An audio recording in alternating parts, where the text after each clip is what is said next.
ধিংকাণ্ডৰ অভিযুক্তৰ সন্ধানত অভিযান চলোৱা অৱস্থাত অঘটন। মূল অভিযুক্ত তফাজ্জুল ইছলামে আৰক্ষীৰ বেষ্টনীৰ পৰা পলায়ন কৰি জাপ দিয়ে পুখুৰীত।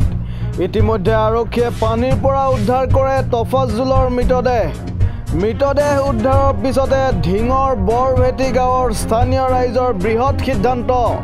ধৰ্ষণকাৰীৰ মূল অভিযুক্তক কবৰস্থ নকৰাৰ সিদ্ধান্ত বৰভেটি গাঁৱৰ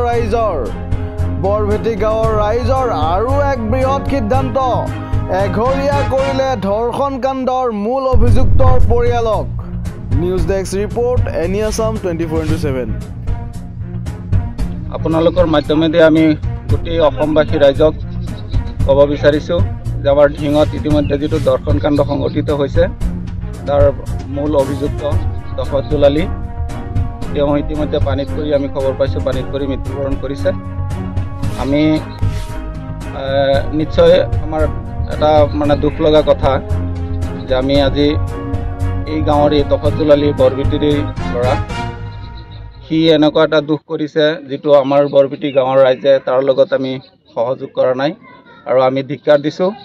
এই কাণ্ডৰ কাৰণে আমি সমজুৱাভাৱে আজি প্ৰস্তাৱ গ্ৰহণ কৰিছোঁ যে তেওঁৰ জানাজা নামাজত আমি অংশগ্ৰহণ নকৰোঁ, আমাৰ ৰাজহুৱা কবৰস্থানত তেওঁক আমি কবৰ দিবৰ কাৰণে নিদিওঁ আৰু এই পৰিয়ালটোক আমি সামাজিকভাৱে বৰ্জন কৰিছোঁ।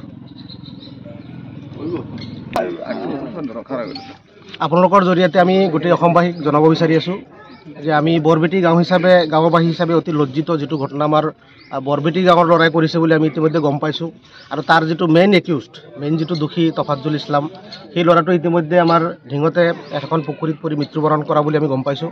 তো আমি গাঁওবাসী হিচাপে আমি এটা সিদ্ধান্ত লৈছোঁ যে তাৰ জানাজা নামাজ আমি নপঢ়োঁ, আমাৰ ৰাজহুৱা যিটো জানাজা কবৰস্থান আছে তাত আমি জেগা নিদিওঁ।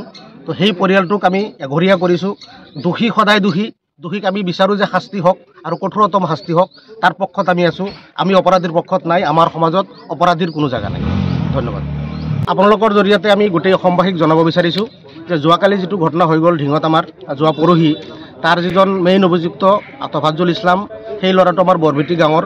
তো আমি বৰবেটি গাঁওবাসী হিচাপে যথেষ্ট লজ্জাবোধ কৰিছোঁ আৰু লগতে আজি ৰাতিপুৱা গম পাইছোঁ যে সেই ল'ৰাটো যোৱা ৰাতি পানীত পৰি মৃত্যুবৰণ কৰিছে। আজি ৰাতিপুৱাই আমি বৰবেটি গাঁওবাসী চবেই একেলগে বহি পেলাই এটা সিদ্ধান্ত কৰিলোঁ, 3টা প্ৰস্তাৱ আমি লৈছোঁ তাৰ এগেইনষ্টত, যে সেই ল'ৰাজনক আমি আমাৰ ইয়াত কবৰস্থান যিটো আছে তাত আমি জেগা নিদিওঁ, আমাৰ ৰাইজৰ সিদ্ধান্ত এইটো। তাৰপিছত তাৰ জানাজা আমি নপঢ়োঁ আৰু সেই পৰিয়ালটোক আমি সামাজিক হিচাপে এঘৰীয়া কৰিছোঁ। আমি অপৰাধীৰ লগত নাই, আমি সদায় ন্যায়ৰ লগত আছোঁ। আমি গাঁওবাসী হিচাপে বিচাৰোঁ যে দোষীৰ শাস্তি হওক, দোষী সদায় দোষী। আমাৰ সমাজত দোষীৰ কোনো স্থান নাই। আমাৰ ৰাজহুৱা সিদ্ধান্ত এইটো আমি চবেই ৰাইজে মিলি আজি ৰাতিপুৱা লৈছোঁ।